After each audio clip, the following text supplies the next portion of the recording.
Bismillahirrahmanirrahim. Assalamualaikum warahmatullahi wabarakatuh. Alhamdulillah wassalatu wassalamu ala Rasulillah wa ala alihi wa ashabihi wa wala. Amma ba'du. Alhamdulillah wa syukrulillah wa la ni'matillah. Pada kesempatan pagi hari ini menjelang siang, kita bisa bersama-sama untuk meningkatkan ketakwaan kita kepada Allah melalui thalabul ilmi. Karena bahwasanya menuntut ilmu adalah kewajiban kita sebagai kaum muslim. Oleh karena itulah maka kita sebagai kaum muslim sangat menjadi kewajiban atau menjadi salah satu penggugur kewajiban untuk selalu melaksanakan thalabul ilmi. Alhamdulillah pada kesempatan kali ini kita akan melaksanakan atau mengkaji salah satu kitab yang sangat luar biasa, yaitu kitab Syarah Riyadhus Shalihin, ya. Yang luar biasanya ini kitab yang mayoritas membahas terkait masalah adab, masalah hadis-hadis yang mana Rasulullah SAW sampaikan kepada kita untuk kita teladani, untuk kita laksanakan dalam kehidupan sehari-hari. Di samping saya alhamdulillah ada Ustadz Mustaqim. Beliau ini akan membahas tuntas sangat terperinci terkait buku Syarah Riyadhus Shalihin. Pada hari ini mungkin akan dibahas terkait apa makna Syarah Riyadhus Shalihin, pengarangnya siapa, karangannya siapa, dan kenapa asal muasal kitab Riyadhus Shalihin itu seperti apa. Nah, itu harus kita pelajari dulu sebelum kita membahas terlebih jauh terkait apa isi makna daripada kitab Syarah Riyadhus Shalihin. Mungkin Ustaz Fadl untuk antum menjelaskan dulu terkait Syarah Riyadhus Shalihin. Fadl masyaallah. Assalamualaikum warahmatullahi wabarakatuh. Waalaikumsalam warahmatullahi wabarakatuh.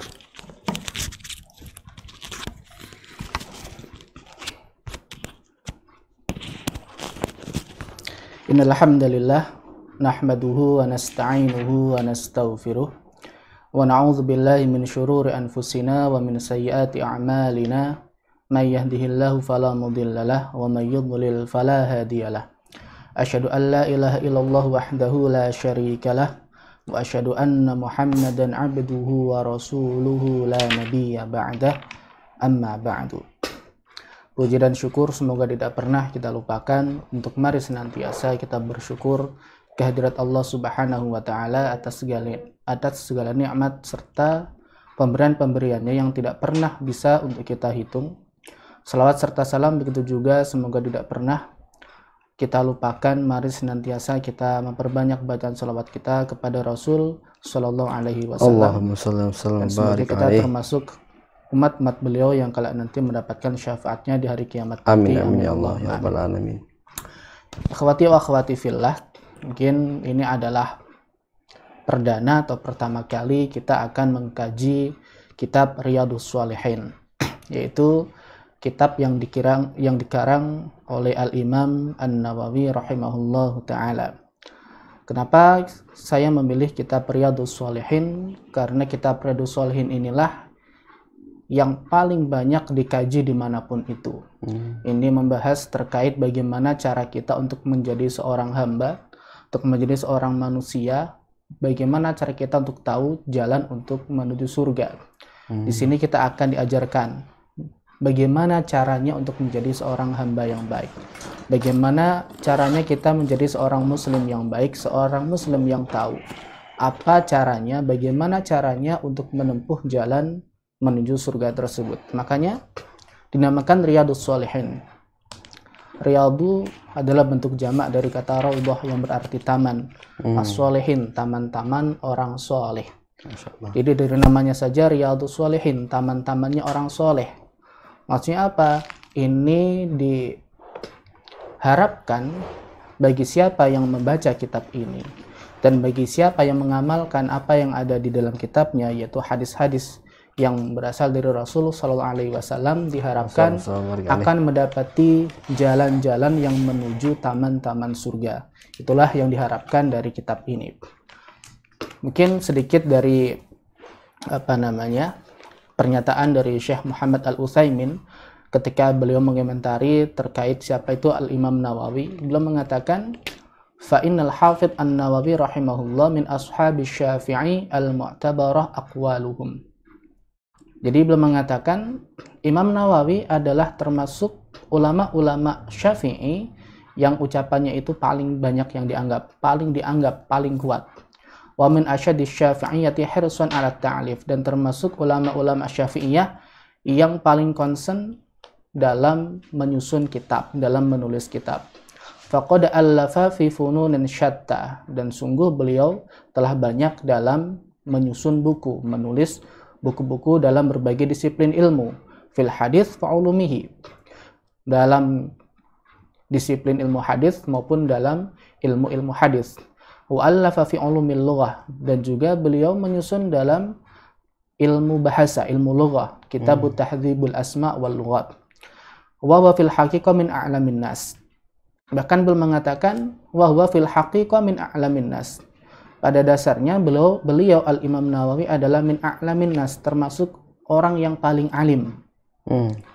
Wadh-dhahir wallahu a'lam annahu min akhlasin nasi fit ta'lif. Bahkan beliau Syekh Al-Utsaimin mengatakan, bahkan bisa dikatakan bahwa beliau Al-Imam Nawawi adalah orang yang paling ikhlas ketika menyusun kitab. Orang yang paling ikhlas dalam menulis sebuah kitab dalam berbagai disiplin ilmu. Apa yang mendasari beliau mengatakan seperti itu? Beliau mengatakan li'anna ta'lifatihi rahimahullah intasyarat fil alam al-islami.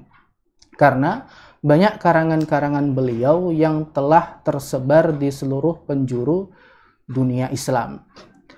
Jadi tidak ada seorang Islam yang concern dalam ilmu kecuali beliau akan kenal karangan Imam Nawawi, kenal sosok pribadinya, dan kenal apa-apa yang menjadi karangan Al-Imam Nawawi. Fala takadu tajidu masjidan illa wa yuqra'u fihi kitabur riyadhus shalihin. Dan hampir tidak ada masjid, jadi Syekh Utsaimin mengatakan hampir tidak ada masjid kecuali apa di dalamnya dibaca, dikaji kitab Riyadhus Shalihin. Masyaallah. Wa katabahu masyhuratan mabthusatan fil alam mimma yadullu ala sihhati niyyatihi. Fa inna qabulan nasi lil mu'allafati minal adillati ala ikhlasin niyyat. Dan tersebarnya berbagai macam karangan beliau, bagaimana karangan beliau itu diterima oleh berbagai macam kalangan manusia, khususnya umat Islam, itu menunjukkan bahwa begitu ikhlasnya beliau dalam menyusun kitab-kitab tersebut. Nah, beliau adalah sosok seorang pengarang yang sangat ikhlas dalam menyusun buku, dan bukunya juga sangat berfaedah untuk kita kaji. Supaya apa? Kita tahu bagaimana cara kita hidup di dunia ini. Karena ini nanti sedikit banyak akan berkaitan dengan bagaimana amal lahiriah kita, bagaimana dengan amal batin kita, bagaimana amal-amal yang berhubungan dengan hati, juga bagaimana amal-amal yang berhubungan dengan anggota badan. Itu semua akan dibahas dalam kitab ini. Bagaimana kitab ini memotivasi kita untuk beribadah, dan juga memperingatkan kita untuk menjauhkan diri dari perbuatan-perbuatan yang dilarang dalam agama Islam. Intinya, kitab yang disusun oleh orang yang alim, orang yang ikhlas, maka insya Allah kitab ini biiznillah dengan izin Allah akan berfaedah untuk kita selama kita mengkajinya dengan ikhlas, selama kita mengkajinya dengan penuh keikhlasan mengharap ridha Allah Subhanahu wa taala. Maka itulah mungkin kenapa kita memilih untuk mengaji kitab Riyadhus Shalihin. Maka sudah sepantasnya bagi orang muslim untuk mengkaji kitab ini. Kenapa? Kitab yang sudah tersebar di seluruh alam dunia Islam, dan di semua tempat orang kenal siapa Imam Nawawi, dan orang pasti kenal apa karangan-karangan beliau. Dan kita harus paham juga apa isi dari salah satu kitab beliau yang akan kita kaji ini, yaitu kitab Riyadhus Shalihin. Dan semoga dengan kita mengkaji kitab beliau ini, kita akan termasuk orang-orang yang paham bagaimana cara kita untuk menjadi pribadi muslim ketika hidup di dunia ini, bagaimana cara kita menjaga hati kita, bagaimana cara kita beramal, dan bagaimana cara kita memotivasi diri kita, dan seterusnya. Nah, mungkin itu adalah sekilas tentang atau pendahuluan singkat terkait kitab Riyadhus Shalihin ini. Mungkin kita langsung masuk ke dalam bab yang akan kita bahas. Nah, di awal bab ini Al-Imam An-Nawawi beliau menuliskan atau mengawali kitab ini dengan babul ikhlas wa babul ikhlasi wa ihdarin niyyah fi jami'il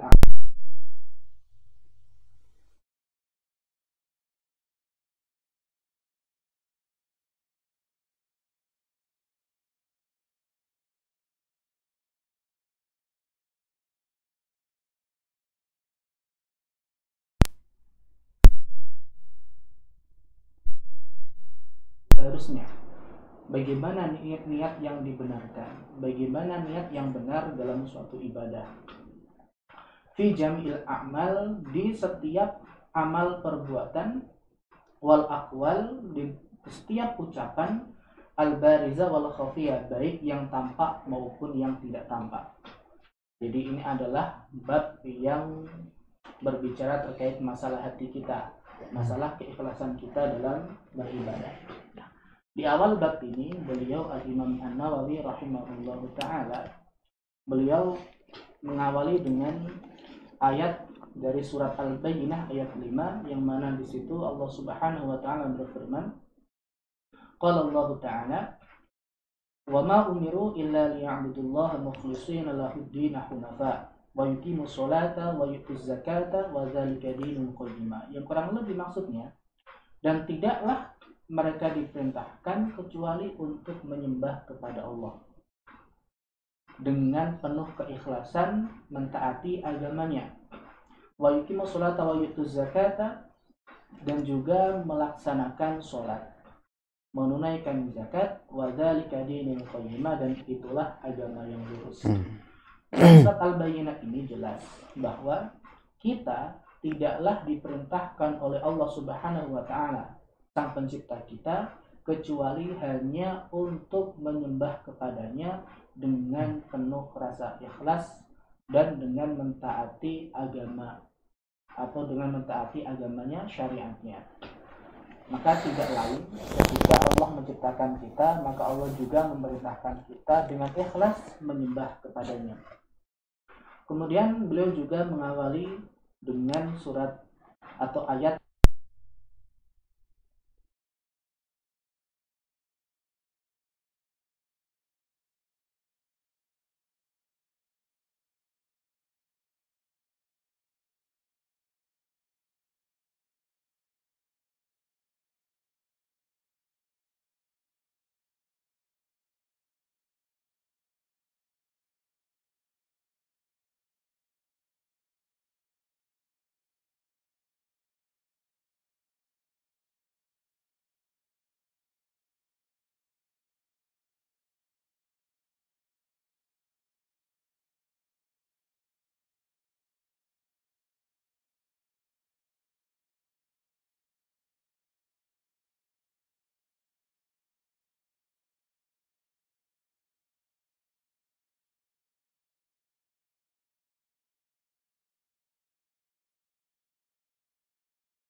rasuli, maka hijrahnya itu kepada Allah dan Rasulnya.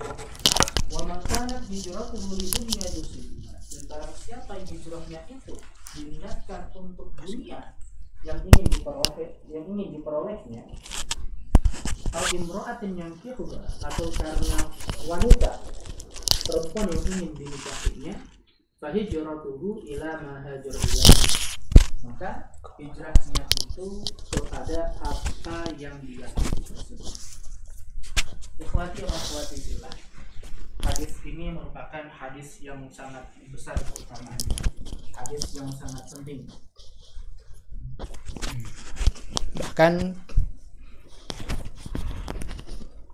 Bahkan Al-Imam Ahmad dan Imam Asy-Syafi'i rahimahumullah keduanya berkata, yadkhulu fi haditsil a'mal bin niyati thuluthul ilmi.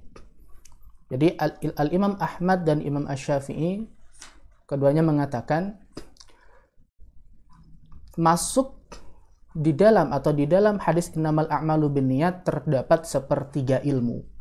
Bayangkan, ilmu sepertiganya itu ada pada hadis innamal a'malu binniyat. Itu kata Al-Imam Asy-Syafi'i dan Imam Ahmad rahimahumullah. Dan itu juga menjadi apa yang dikatakan oleh Al-Imam Baihaqi dan yang lain. Apa yang menjadi landasannya? Wa sababu dzalika anna kasbal 'abdi yakunu biqalbihi wa lisanihi wa jawarihi.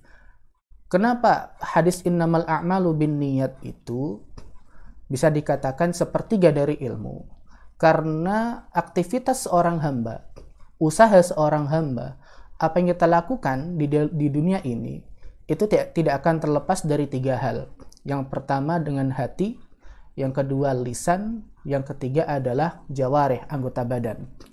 Jadi segala yang kita lakukan tidak akan terlepas dari tiga hal, yaitu perbuatan hati, lisan, maupun anggota badan.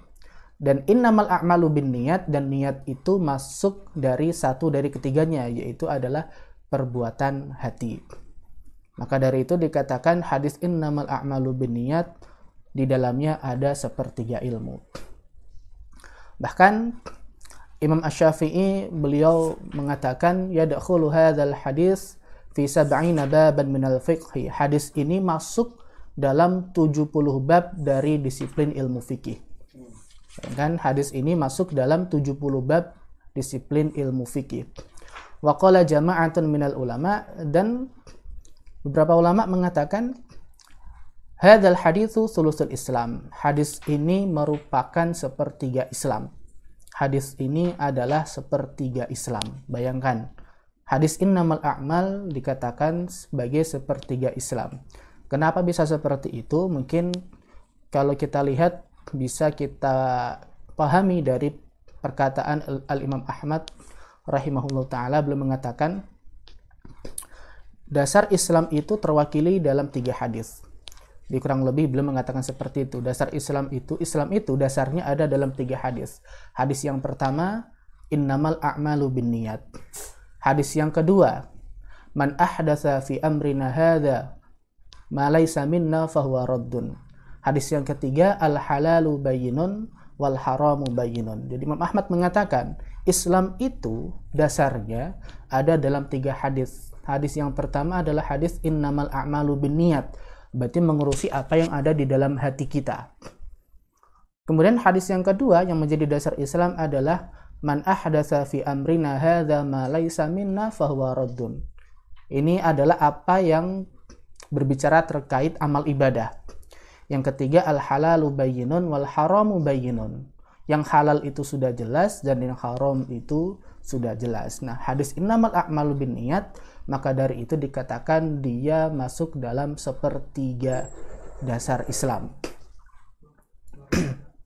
Maka dari itu para ulama mereka mensunnahkan, menganjurkan untuk di setiap karangan-karangan mereka agar mereka mengawalinya dengan hadis ini. Dan salah seorang ulama yang mengawali hadisnya dengan ini adalah Al-Imam Abu Abdillah Al-Bukhari. Bahkan Abdurrahman ibnu Mahdi, beliau mengatakan, yambaghi likulli man sannafa kitaban ayyabtadi'a fihi bihadzal hadis tanbihan litalibi ala tashihin niyat. Sudah menjadi suatu keharusan bagi setiap orang yang mengarang suatu kitab, menulis suatu kitab untuk hadis ini. Apa tujuannya? Tanbihan litalib ala tashihin niyat. Untuk memberikan penjelasan kepada sang talib, sang penuntut ilmu, orang yang membaca. Untuk apa? Untuk meluruskan niatnya. Jadi siapapun yang dia menyusun kitab, menulis kitab, dianjurkan untuk mengawali kitabnya itu dengan hadis ini, supaya apa? Sang pembacanya nanti teringatkan untuk senantiasa meluruskan niatnya. Akhwati wa akhwati fillah, mungkin kita masuk dalam makna hadis. Hadis ini diawali dengan innamal a'malu binniyat. Sesungguhnya amal-amal itu tidak lain tergantung dengan niatnya. Wa innama likulli imri'in ma nawa. Dan setiap orang akan mendapatkan apa yang kita niatkan. Ulama berbeda pendapat. Apakah ungkapan innamal a'malu binniyat itu maksudnya sama dengan wa innama likulli imri'in ma nawa?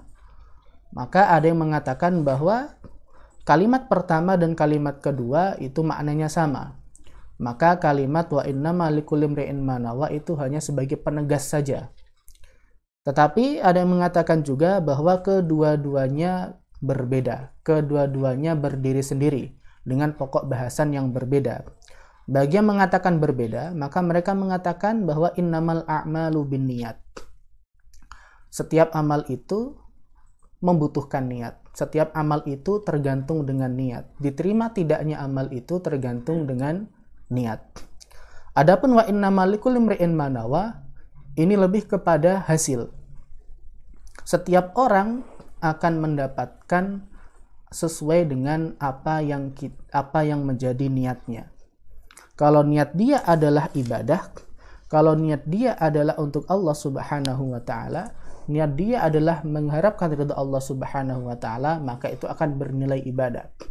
Tapi kalau niat dia adalah niat selain itu, maka itu akan menjadi aktivitas belaka. Maka niat itu sangat penting. Maka kalau kita rangkum, fungsi dari niat itu setidaknya ada dua. Yang pertama adalah niat itu yang akan menjadi pembeda antara adat, kebiasaan dengan ibadah. Orang yang beraktivitas tanpa meniatkan aktivitas itu untuk Allah, maka itu akan menjadi adat saja, kebiasaan saja. Tapi orang yang beraktivitas tapi meniatkan itu untuk ibadah karena Allah Subhanahu wa taala, itu akan bernilai ibadah. Maka contoh kita memakai baju yang bagus. Tapi niat kita hanya apa? Tidak ada niat apapun, hanya ingin memakai baju yang bagus. Niatnya hanya itu. Maka itu akan menjadi kebiasaan saja. Tapi kalau kita memakai baju yang bagus, niatnya adalah, oh ini hari Jumat, nanti ke masjid melaksanakan sholat Jumat, maka apa? Mengikuti sunnah Rasul Shallallahu Alaihi Wasallam. Jika niatnya dalam memakai baju bagus itu adalah itu, mengikuti sunnah Rasul, maka apa? Itu bernilai ibadah. Amalannya sama-sama memakai baju yang bagus. Tapi yang satu tidak diniatkan ibadah, maka menjadi aktivitas biasa, kebiasaan saja.